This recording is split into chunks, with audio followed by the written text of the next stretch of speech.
Fala, meus queridos, estou de volta e nós vamos trabalhar hoje uma aulinha suave, sossegada sobre Santo Agostinho e Tomás de Aquino. Nós vamos partir então para vermos as principais teorias dos mais célebres filósofos de todos os períodos históricos dentro da filosofia que nós já estudamos. Então já passamos pelo período da Antiguidade, pelo período medieval, pelo período moderno, pelo período contemporâneo. Então nós vamos ver os principais filósofos, os principais personagens de cada momento histórico / filosófico. Então nós vamos começar falando de Santo Agostinho e de Tomás de Aquino, período medieval, porque nós já vimos Platão, nós já vimos Sócrates, nós já vimos Aristóteles, então nós vamos partir para Santo Agostinho e Tomás de Aquino no período medieval. Vou colocar aí na tela para você. Santo Agostinho e Tomás de Aquino, os dois mais importantes filósofos do período medieval. Quando nós falamos então de Santo Agostinho ele é representante desse período da filosofia medieval, que é o período conhecido como período patrístico, ou também chamado de período dos pais da igreja. Isso é um período que vai se estender ali do século I até mais ou menos o século III, século IV depois de Cristo. E é o período então onde vai ser consolidada as principais doutrinas da Igreja Católica, ok? Então esse é o contexto histórico relacionado à questão filosófica desse período. Então nós temos aí a consolidação do cristianismo. Também diante de 316 depois de Cristo, com o imperador Constantino, que vai oficializar, imperador romano, que vai oficializar o cristianismo como religião oficial do Império Romano. Com isso, a igreja vai passar a ter amplos poderes locais para poder exercer o seu domínio ideológico. Não só o seu domínio ideológico, mas também o seu domínio político, o seu domínio social. Então essas características vão aviltar, vão elevar, vão ascender a Igreja Católica a um outro nível, a um outro patamar. E aí esse período da filosofia medieval é dividido em período patrístico e período escolástico. Então o primeiro período que a gente vai ver aqui é o período patrístico, que tem como principal personagem Santo Agostinho. Qual era o objetivo então da patrística, dos pais da igreja? Defender a fé cristã, dialogando com quem? Dialogando com a filosofia. Então aqui, como nós já vimos na nossa aula que nós abordamos período medieval como um todo, que o principal objetivo aqui era unir fé e razão. Para você entender esse período aqui, você tem que compreender o que aconteceu lá na antiguidade, quando surgem os filósofos socráticos, Sócrates, Platão e Aristóteles. O principal objetivo da filosofia antiga, da filosofia grega, era se distanciar, era ocasionar uma ruptura entre o pensamento mitológico, o pensamento religioso grego e o pensamento racional, o pensamento filosófico. Daí nós vamos ter Platão. Na nossa aula de Platão nós falamos sobre isso. Daí nós vamos ter Platão com o mundo sensível e o mundo inteligível, o mundo das ideias. Dentro dessa perspectiva, então, a filosofia medieval ela vai construir um legado filosófico buscando a união entre fé e razão. Ou seja, não deixando de lado a influência que os filósofos gregos iriam exercer sobre os filósofos medievais, até porque Santo Agostinho foi influenciado por Platão e é um dos precursores do que nós chamamos de neoplatonismo, que tem justamente essas características filosóficas / cristã, e essa busca pela união entre fé e razão, na tentativa de explicar os elementos bíblicos, os elementos tradicionais, os elementos doutrinais, os elementos dogmáticos da Igreja Católica que estava se ascendendo entre o século II até o século VIII a.C., mas a patrística nós vamos ter ali mais especificamente entre o século I, com alguns pensadores antes de Agostinho, até a sua consolidação aí no século IV. Né? A formação dos seus principais dogmas, e dogmas aqui nós estamos nos referindo à doutrina, a doutrina da igreja. A doutrina que orienta sobre o que a igreja crê, o que a igreja confessa e o que ela professa. Então esse diálogo entre filosofia e razão, entre filosofia e fé, melhor dizendo, vai trazer uma perspectiva de aprofundamento teológico e filosófico dentro dos mais variados temas que abarcam a fé cristã. Como alma, como céu e inferno, como a existência de Deus, como a existência do próprio diabo, o que é a Eucaristia, o que é o batismo, dentre outros elementos que fazem parte da dinâmica dogmática da Igreja Católica e que são pensados de forma filosófica por esses dois grandes personagens da história. Então, como principais pensadores do período patrístico, nós temos apenas Santo Agostinho. Santo Agostinho, que é o cara da doutrina do pecado original.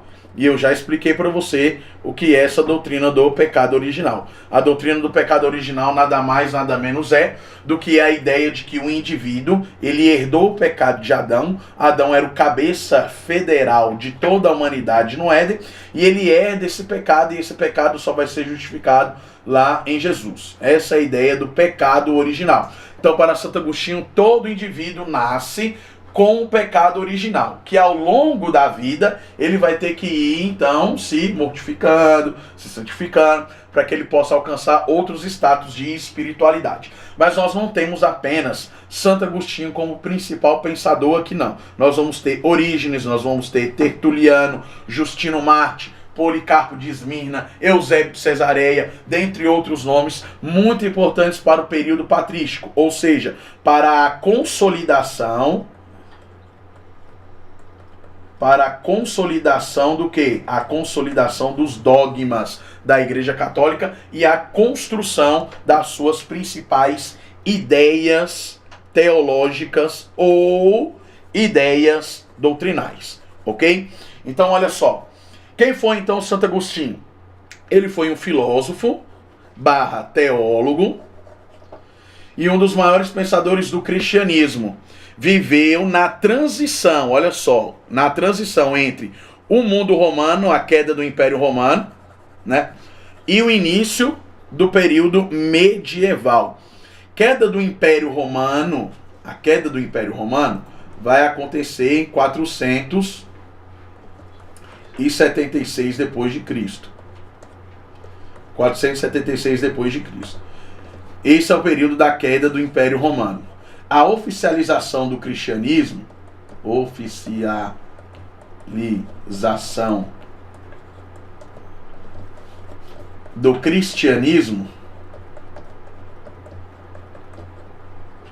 vai acontecer em 316 depois de Cristo, tá? Então, Santo Agostinho vai viver nesse período, na transição entre a queda do Império Romano e o início do período medieval. Suas principais obras, dignas de leitura, obras de cabeceira, as Confissões de Santo Agostinho e a Cidade de Deus. Então, Santo Agostinho, nem toda a sua vida foi cristão, tá? Então, houve um período em que ele não era cristão e acabou tendo um encontro, então, partindo de uma leitura de um texto bíblico, e aí ele se sentiu atraído e passou, então, a professar o cristianismo. Sua mãe é chamada de Santa Mônica. Inclusive, Santo Agostinho tinha muitos problemas morais antes da sua conversão. Então, após anos de busca filosófica, ele vai se converter ao cristianismo, influenciado pela sua mãe, influenciado por textos como Romanos capítulo 1, Romanos capítulo 5, uma leitura um pouco mais aprofundada da Bíblia, e também influenciado por Santo Ambrósio. E ele vai se tornar o que nós chamamos de doutor da graça. Isso pode aparecer na sua prova, então vou colocar aqui para você. Olha lá na tela. Ele é conhecido também como doutor da graça. Então as suas principais obras sempre vão trazer a ideia da união entre a filosofia e o cristianismo, partindo de uma perspectiva bastante profunda, bastante significativa, da ideia da existência de Deus, da ideia da manutenção dos dogmas e das tradições da igreja e assim sucessivamente. Então nós vamos ter essa união entre fé e razão, olha lá, entre fé e razão, com Santo Agostinho. Nós vamos ter a fé e a razão, aqui para ele não são opostas. A fé, ela vai orientar a razão. Então isso aqui, ó, isso aqui é importante para você anotar. Isso aqui é importante. Eu vou destacar aqui melhor. Isso aqui é importante para você anotar. A fé para Santo Agostinho, ela vai orientar a razão. Diferente do que nós já vimos lá no período moderno. Lá no período moderno, a razão, ela é o principal meio de aquisição de conhecimento e a fé está completamente fora de cogitação. Aqui no período medieval, com Santo Agostinho, aqui com Santo Agostinho, a fé, ela vai orientar a razão. Esse aprofundamento filosófico. Lembre-se que Santo Agostinho vai ser influenciado pela filosofia de Platão. Então, boa parte da sua filosofia vai ter muitas características parecidas com a filosofia de Platão. Se você ainda não assistiu a nossa aula sobre Platão, especificamente, vá lá no canal, procura ela, assiste para você entender os conceitos de mundo sensível, mundo inteligível, para você poder entender como que Santo Agostinho vai relacionar isso aqui. Porque Santo Agostinho é o cara que vai escrever o tratado sobre os mortos. Então é ele que vai trabalhar a perspectiva do quê? Da vida após a morte. Da vida após a morte. Essa ideia é trabalhada por Platão lá no seu... Olha a influência de Platão sobre Santo Agostinho. Essa ideia é trabalhada por Platão lá no seu livro A República, no livro 10, chamado de Mito de Er. Que é quando então Platão conta, você sabe que Platão escreveu boa parte dos seus livros como se fossem diálogos entre pessoas, conversas entre pessoas. E aí, dentro dessa perspectiva, então, ele conta o mito de que um soldado morreu em batalha e ele desceu até o mundo dos mortos e ele vai ter lá suas experiências, né, de vida após a morte. Aí ele vai ver um pouco do Tártaro, vai ver um pouco dos Campos Elíseos, depois ele vai voltar, vai estar diante das virgens da necessidade, vai escolher seu modelo de vida e vai reencarnar novamente. Então, essa perspectiva filosófica de Platão, ela vai influenciar Santo Agostinho. Só que Santo Agostinho vai trabalhar essa perspectiva da vida após a morte dentro de uma perspectiva o quê? Dentro de uma perspectiva cristã, dentro de uma perspectiva de fé. Então, por isso que ele, ao olhar para a filosofia de Platão, ele vai dizer, isso aqui é interessante, mas eu preciso utilizar esse fragmento, essa ideia, partindo do princípio da minha fé. E aí é quando ele vai cristianizar. Então a razão, ela vai ajudar na compreensão da fé. Mas é a fé que vai orientar a razão. Lembre-se que isso é diferente do período moderno, onde nós temos uma concepção totalmente antropocêntrica. Então, crer para compreender e compreender para crer era o dizer de Santo Agostinho, ok? Primeiro você aceita a fé, esse é o primeiro passo. Depois você busca um entendimento racional dos mistérios da fé. Então existe um passo, uma ordem para o entendimento filosófico medieval aqui. Nós temos uma ordem, e essa ordem é: primeiro você aceita a fé, primeiro você se converte, primeiro você acredita em Deus, primeiro você acredita nos dogmas da igreja, primeiro você pratica os dogmas da igreja, e depois você parte então para entender esses dogmas de que forma? Entender esses dogmas de forma racional. Compreender esses dogmas de que forma? De forma racional, entendendo então os mistérios da fé. Então ele que vai escrever o Tratado sobre as Mortes e vai trabalhar então essa ideia cristã voltada para as questões relacionadas à vida após a morte, no seu Tratado sobre a Morte. Fala muito de alma, vida após a morte, experiências e assim sucessivamente. Então, nós temos a ideia de primazia da fé. Então, para Santo Agostinho, a fé é o que? É o primeiro passo, pois ela abre o caminho para o uso correto de quem? Da razão. Primeiro a fé, olha lá, ó. Primeiro é quem? Primeiro é a fé. Primeiro é a fé. Depois eu vou ter o quê? Em segundo plano, a razão. A razão. Depois da razão, qual vai ser o resultado? A compreensão.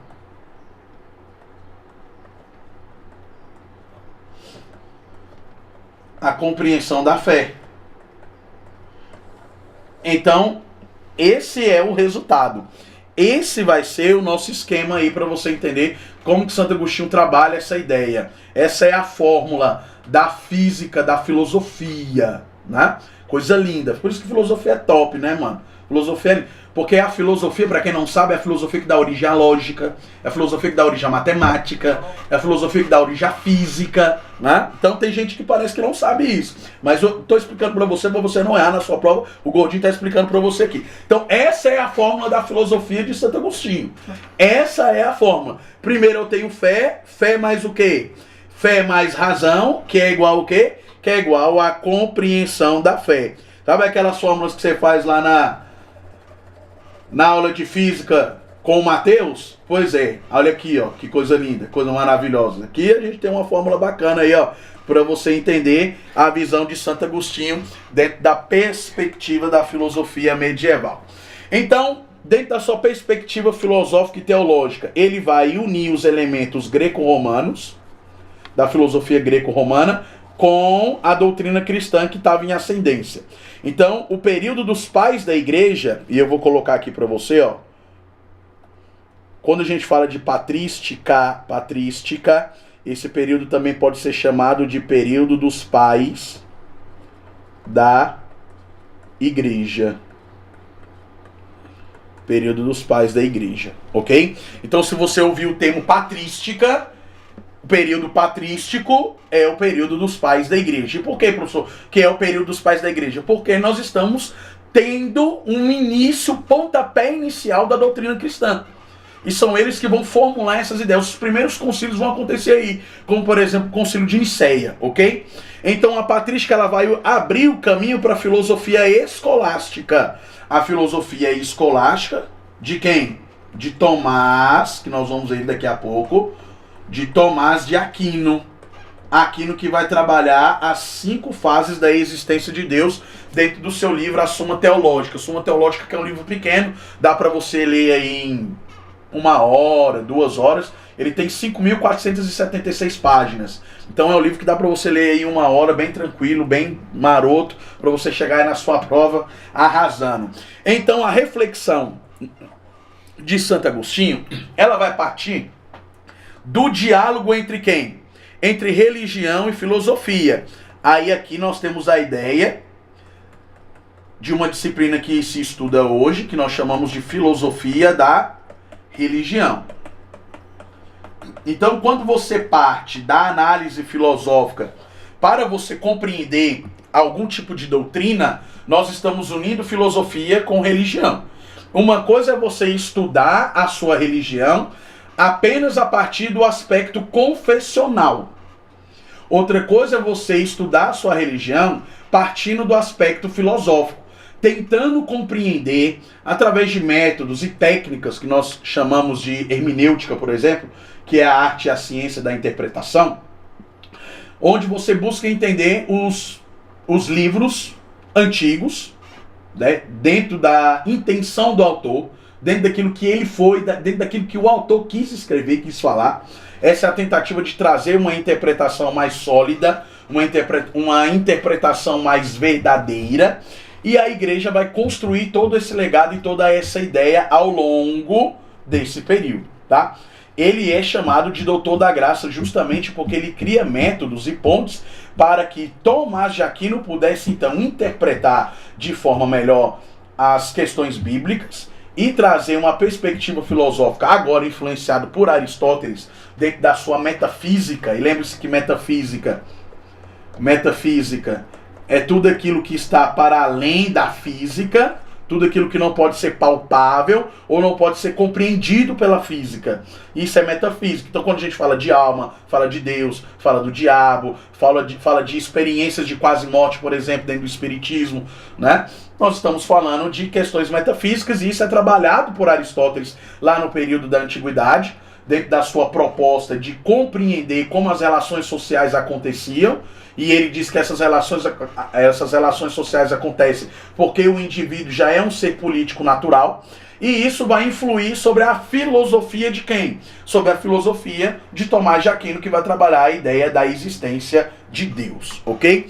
Então, essa é a síntese teológica de Santo Agostinho e as suas principais teorias e as suas principais ideias filosóficas durante o período medieval. Agora nós vamos partir então, para a filosofia escolástica. Então a filosofia escolástica vai acontecer entre, olha lá, o século XI até o século, metade ali do século XIV, movimento teológico influenciado por Tomás de Aquino, né? E nós vamos ter a construção das primeiras universidades medievais durante esse período. O objetivo era o mesmo. Qual era o objetivo? O objetivo era conciliar a fé cristã com quem? A fé cristã com a razão, especialmente com a filosofia aristotélica. Então lembre-se de o seguinte, vou destacar aqui para você. Platão, Aristóteles.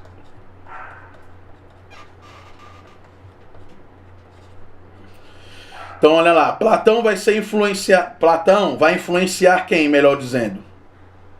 Quem ele vai influenciar? Ele vai influenciar Agostinho de Hipona, ou mais conhecido como Santo Agostinho. E Aristóteles vai influenciar quem? Tomás de Aquino. Ele vai influenciar Tomás de Aquino. Então, para você não errar na sua prova e levar essa informação, porque ela é importante. Então, quando a gente diz que o objetivo dessa filosofia é um objetivo, especialmente da união da fé com a razão, dentro de uma perspectiva aristotélica, eu estou falando de quê? De filosofia escolástica. Quando eu digo que a filosofia medieval está unida com a perspectiva platônica, eu estou falando de Santo Agostinho. Então, o método aqui que vai ser utilizado por por Tomás de Aquino, é justamente um método lógico, de debate e raciocínio dedutivo para explicar as verdades da fé. Aqui ele vai trabalhar a ideia da existência de Deus, os seus 5 argumentos em relação à existência de Deus. Então, lembre-se que o argumento dedutivo aqui, ele já pressupõe o quê? Razão. O argumento dedutivo você analisa e você deduz que aquele plug conecta naquela tomada. Esse é o dedutivo, ok? Então, isso pressupõe o quê? O uso da razão. Isso pressupõe o uso do quê? O uso da lógica, dos argumentos lógicos que vão ser trabalhados durante esse período da filosofia escolástica por quem? Por Tomás de Aquino. Então, olha lá. Então, Tomás de Aquino viveu entre 1225 a 1274. Foi um filósofo e teólogo italiano, também considerado um doutor da igreja. E ele pertence à ordem dos dominicanos. Olha só, vou puxar uma setinha aqui para você. Agostinho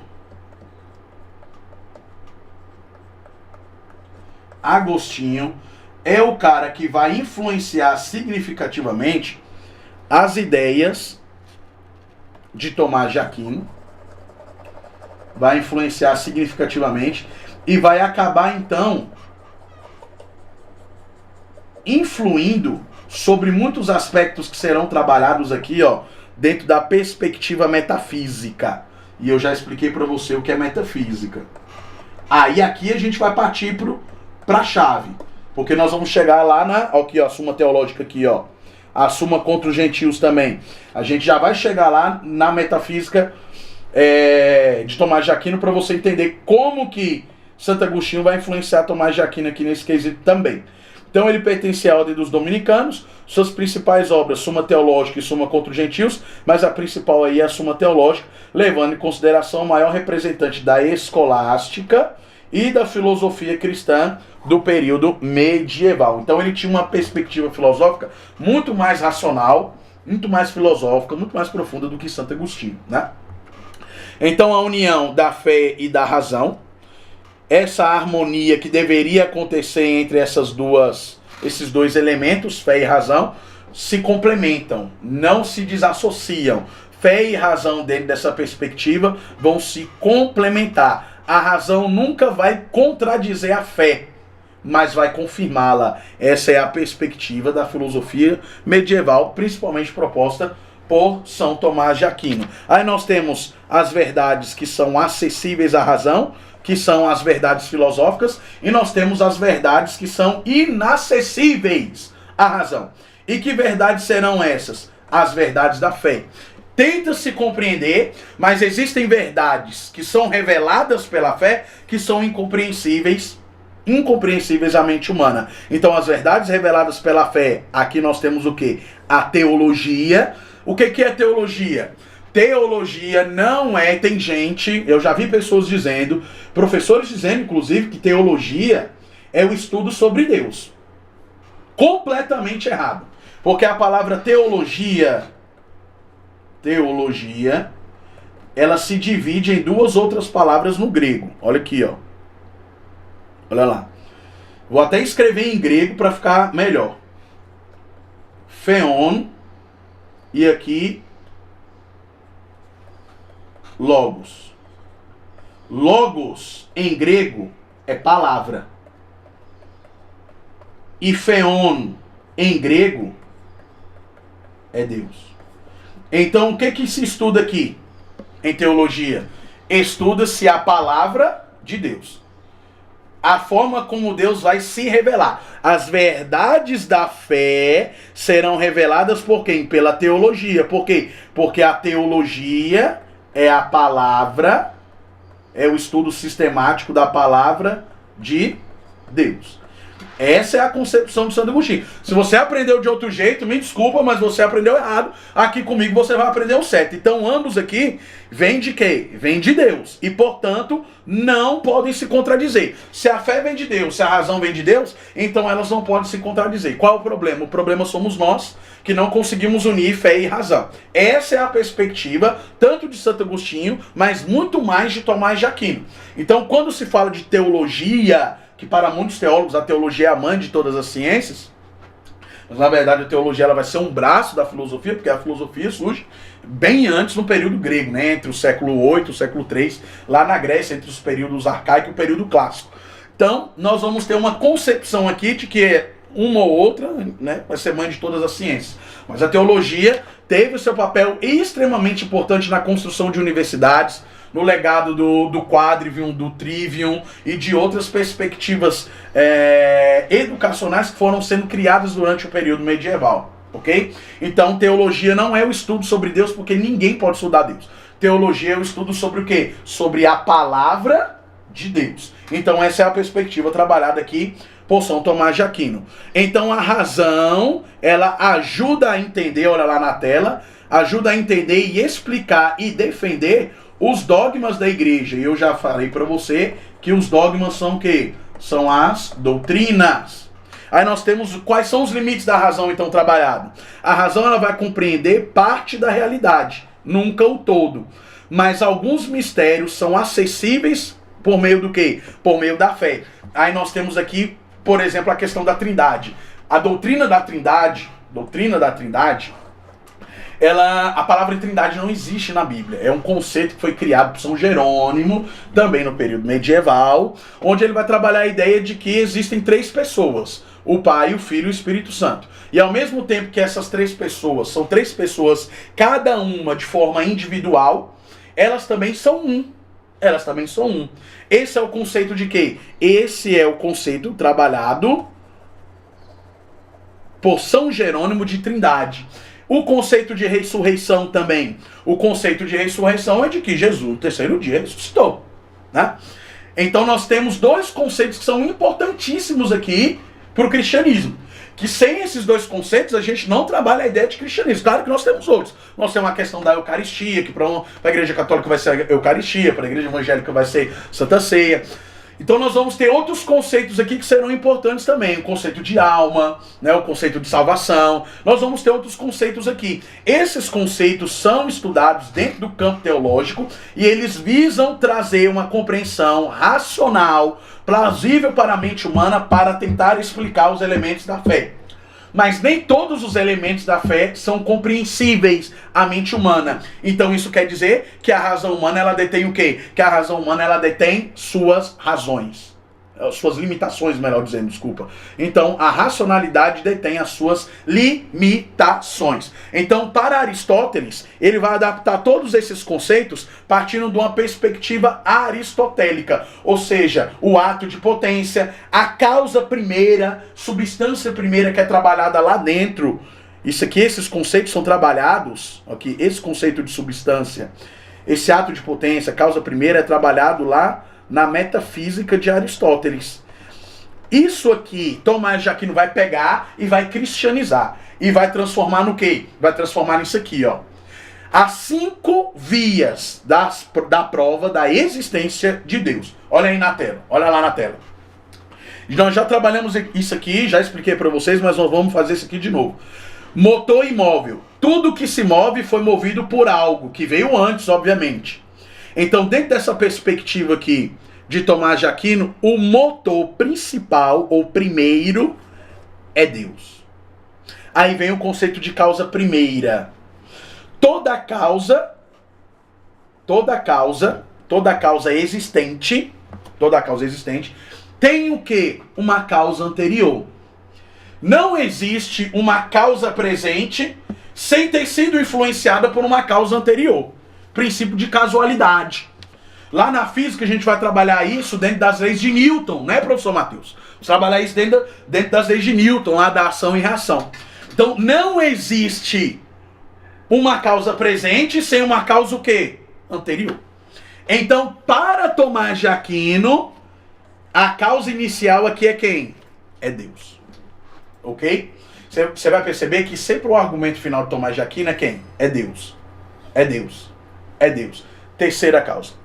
Ser necessário. Nem tudo é contingente. Existe um ser necessário.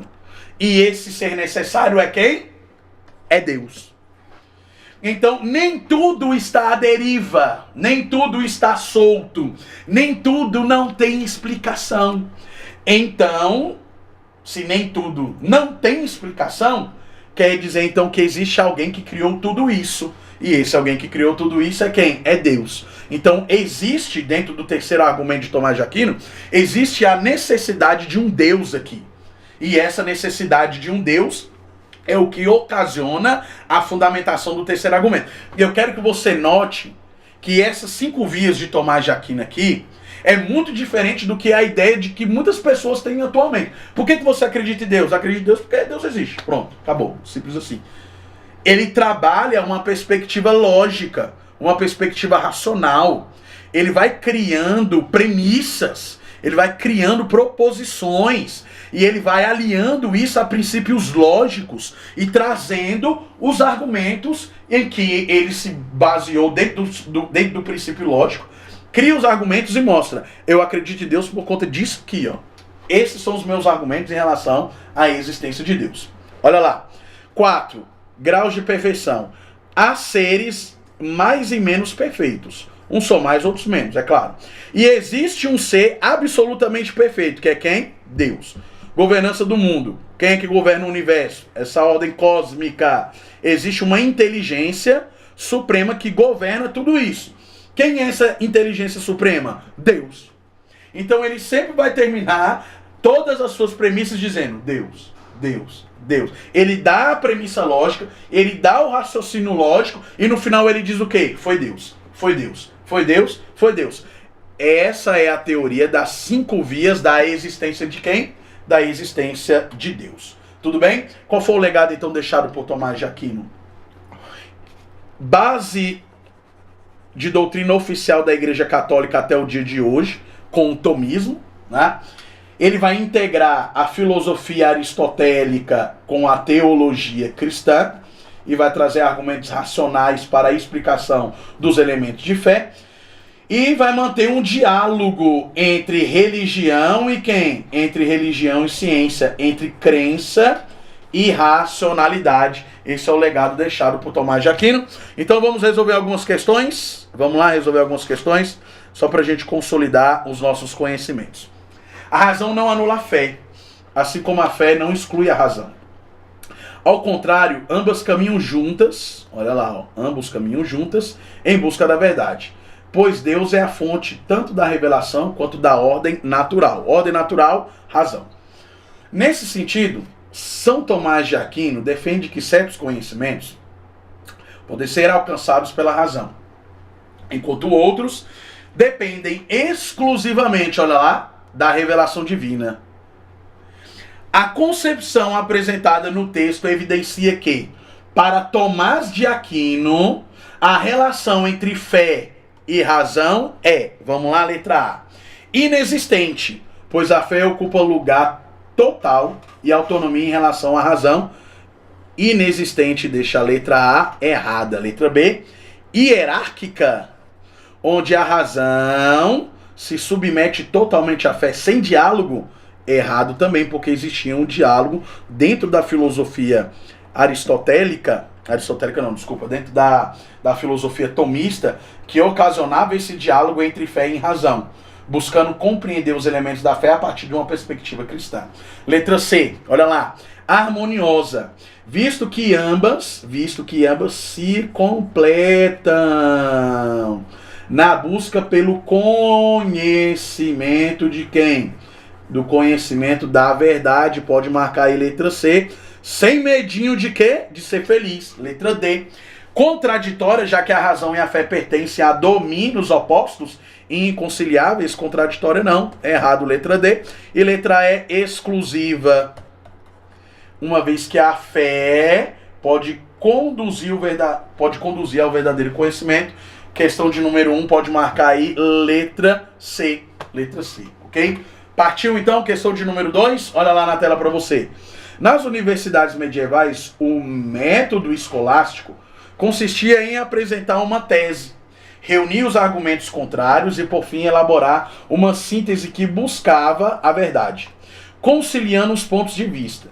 Esse método foi amplamente utilizado por São Tomás de Aquino, que associou os ensinamentos de Aristóteles à teologia cristã. A prática do método escolástico, conforme descrito no texto, revela, letra A, o desprezo pelo pensamento lógico, priorizando o quê? A revelação. Se eu estou priorizando a revelação, eu estou priorizando o quê? Os quesitos de fé. Letra A está o quê? Certo ou errada? Letra A está erradinha. B, a busca por respostas dogmáticas, doutrinárias, sem espaço para o questionamento racional, não. Porque aqui nós vamos ter um diálogo estabelecido entre quem? Entre fé e razão. Então, letra B, certo ou errado, meu neném? Errado. Letra C, a tentativa de promover o diálogo entre diferentes saberes, articulando fé e razão. É essa aí, letra C, é o nosso gabarito novamente. Pode marcar aí sem medo de ser feliz. Essa é justamente a ideia, a proposta da filosofia medieval, tanto de Santo Agostinho quanto de Tomás de Aquino, ocasionar esse diálogo entre fé e razão, articulando os saberes entre eles. Letra D, a recusa dos saberes clássicos em prol a tradição exclusivamente cristã. Letra D também errada. E letra E, a substituição definitiva da filosofia antiga pela teologia medieval. Isso aqui está mais errado do que o Chelsea ter ganhado o Flamengo ontem. Sabe por quê? Olha lá. Substituição definitiva da filosofia antiga. A filosofia antiga vai influenciar a filosofia medieval. Com quem? Platão. Já falamos disso. Vai influenciar Santo Agostinho e Aristóteles. E Aristóteles vai influenciar quem? Vai influenciar São Tomás de Aquino. Então pode marcar aí no seu material, questão de número 2, letra C. Partiu? Questão de número 3 já está aí na tela para você. O mundo está em constante movimento. Nada se move por si só. Sempre há algo que provoca esse movimento. Entretanto, se seguirmos essa cadeia de movimentos até a sua origem, devemos concluir que existe um motor primeiro. Ei, olha para mim. Olha o comando dessa questão. Se isso aparecer na sua prova, você já identifica que ele está falando das 5 vias de Tomás de Aquino. Então olha lá. Que existe um motor primeiro que não é movido por nada e que dá início a todos os movimentos. Esse motor chamamos de quê? De Deus. O trecho exemplifica uma das chamadas 5 vias de Tomás de Aquino. Nesse contexto, sua argumentação expressa. Vou colocar aqui para você que essa é a primeira ideia.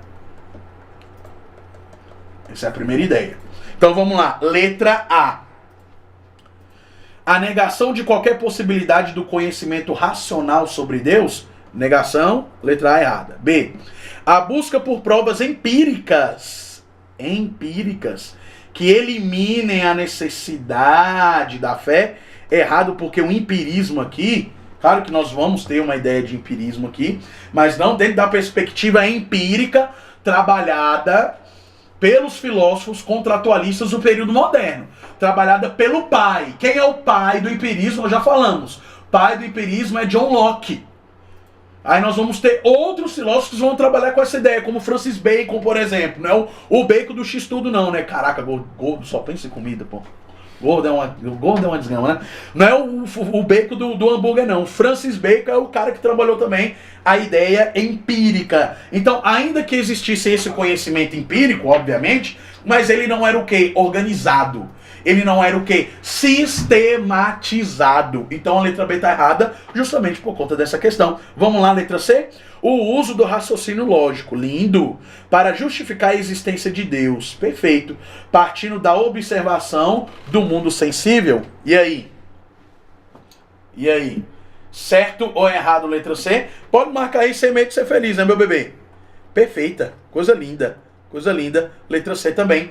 D. A defesa da ideia de que Deus é fruto da criação mental dos seres humanos. Errado. E a letra E. A substituição dos dogmas religiosos por princípios científicos. Está errado também. Então, questão 3.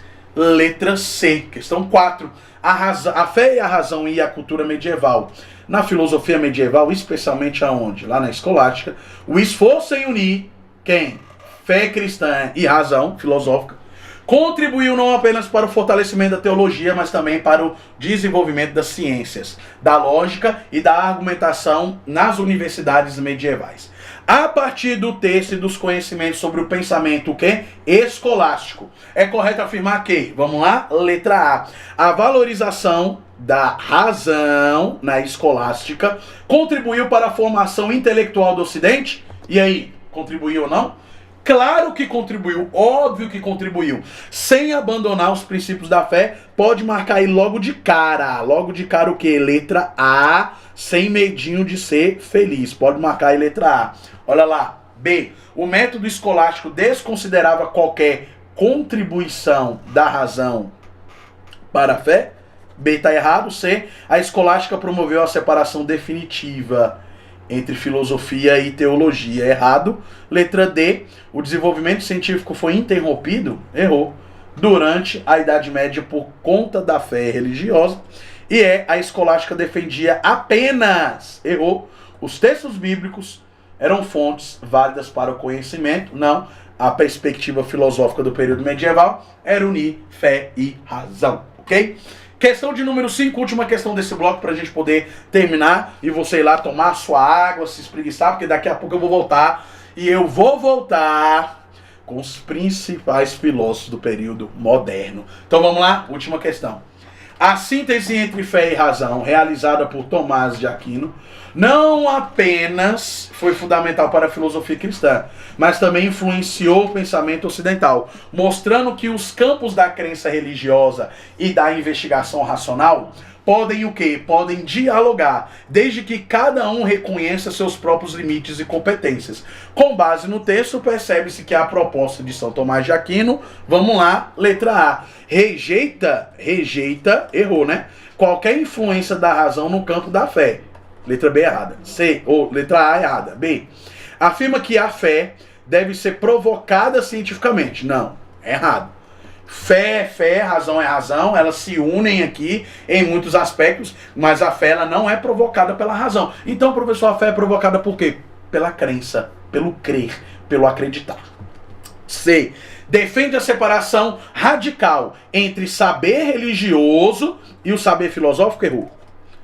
Demonstrar que é possível estabelecer uma relação de complementaridade, de complemento entre fé e razão. Letra D. Pode marcar aí, meu bebê. Pode marcar aí. Sem medinho de ser feliz. Letra D. E letra E. Coloca a razão como única fonte válida de conhecimento destacado da fé. Errou também.